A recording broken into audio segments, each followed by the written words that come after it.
Georgia's pass rush has come alive. Best game of the season. That's what David Pollack had to say during Georgia's big win over Florida. They won by 23 points. Third consecutive season where the Dogs have beat the Gators by 20 points. And this came down to the line of scrimmage for me. I know we're going to talk about the defense and Carson Beck throughout the week, but according to David Pollack, who is not some random Georgia player, he doesn't work for ESPN anymore, but his voice still matters. Three-time All-American, one of the best defensive players in college football history. When he says something, when he notices this about his alma mater and that defensive line, that defense, it means something. And yes, they were tremendous against the Gators. 4 sacks on Graham Mertz, who gets sacked a lot. I will say that Graham Mertz has been sacked all season long. He was sacked 19 times going into the Georgia game. They got him 4 times in different ways. I'm going to talk about that in a second. But you could definitely tell the swing of Georgia's pass rush, getting after the quarterback.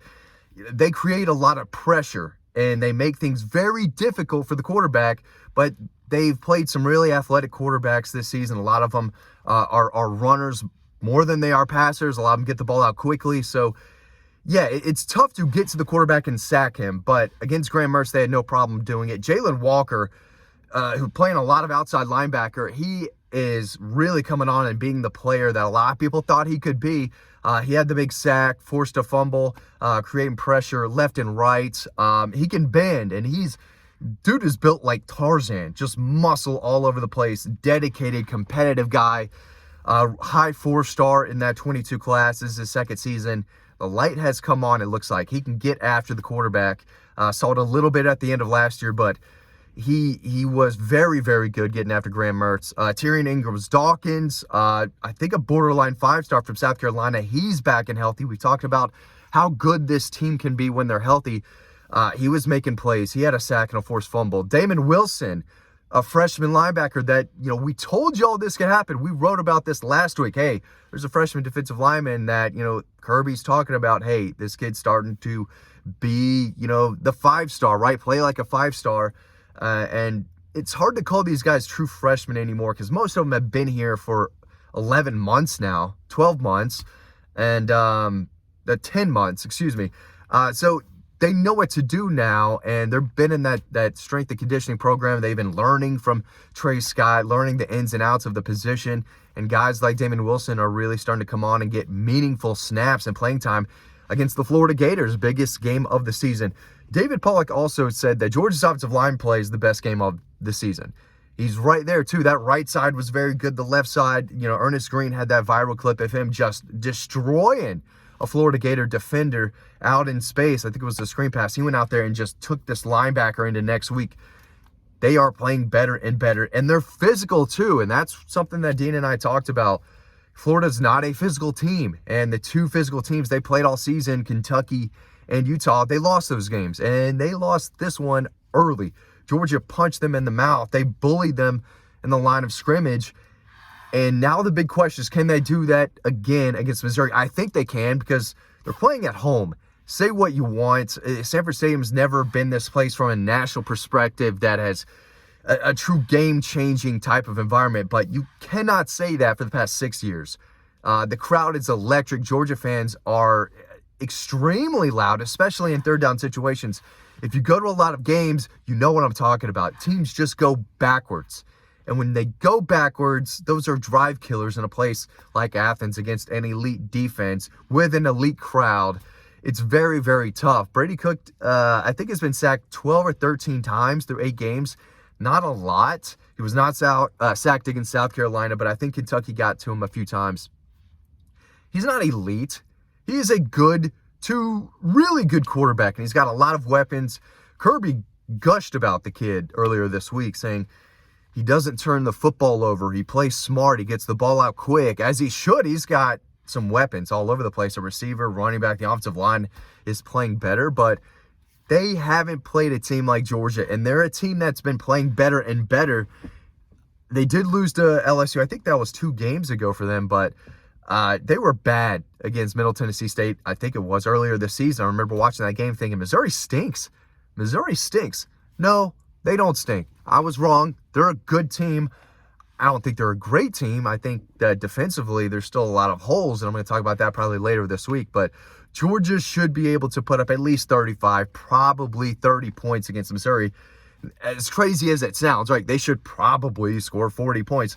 It's tough to do, but this is a top 5 offense in college football. There's no doubt about it. But going back to David's point, the fact that they are getting to the quarterback, and Graham Mertz is a sackable guy, and Brady Cook not as sackable, I guess. But if they contain him, because he is athletic and he is mobile, and if he can get out of the pocket, he can make plays.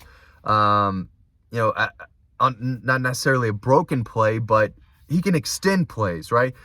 If you can get 2 guys to the outside, get some pass rush inside, and contain he can't go anywhere. And if the first option's not there, more often than not, by the time you go to your second offense against this Georgia defense, they're coming at you. They haven't hit you yet, maybe not, but they're in their face, and they're about to get you. I mean, they swarm, and they swarmed Graham Mertz in that Gator offense. Very, very impressive. And you have guys like David Pollack and a lot of other analysts chiming in saying, okay, that looked like Georgia. That's the team we thought we have seen all season long. But Georgia's playing a lot better. They blew out Vanderbilt. They dominated Kentucky on the scoreboard more than they did Vanderbilt on the scoreboard. But,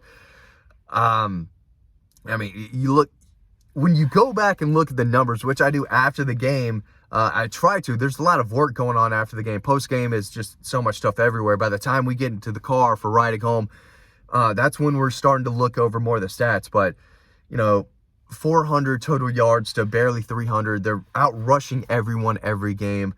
They don't commit a lot of penalties. Third down, I'm going to talk about that in maybe an extended video later at this point. But they're converting over 50% on third down, and they're giving up, I think, less than 25%. I mean, it's crazy how efficient they are on third down. They do the little things right. The details matter to Kirby Smart and this team, and they're doing it very well. So when you look down the sheet, the team list, and you look at, what makes a great team, check, if that makes sense. But the defense is getting after it. You're seeing young players like Jalen Walker step up, which is very encouraging. Damon Wilson stepping up. C.J. Allen has played a lot for a true freshman linebacker. Jordan Hall, number 44, told y'all a year ago, before he even committed to Georgia, this kid's going to be a big deal. If he commits to Georgia like I think he's going to, and he did, that's a guy you keep an eye on at all times. And he is only going to get better, but he's playing a decent amount. Overall, it looks like they're only going to get better. I think that's what Greg McElroy said later. He said, as good as they looked against Kentucky and as good as they looked against Florida, this might be just the beginning of a stretch of outstanding play by this Georgia team. But they look like the number 1 team in the country. Today's Tuesday. Happy Halloween. The playoff rankings, I believe, come out later tonight. Sometimes I get my days confused, right? But today is Halloween. I'm going with my 1-year-old. He has very specific instructions to take the Reese's peanut butter cups and the Snickers and the Kit Kats and the Twix, all for me. I'm a chocolate guy. Swedish Fish is okay. I like those type of candies. Not a big Skittles guy.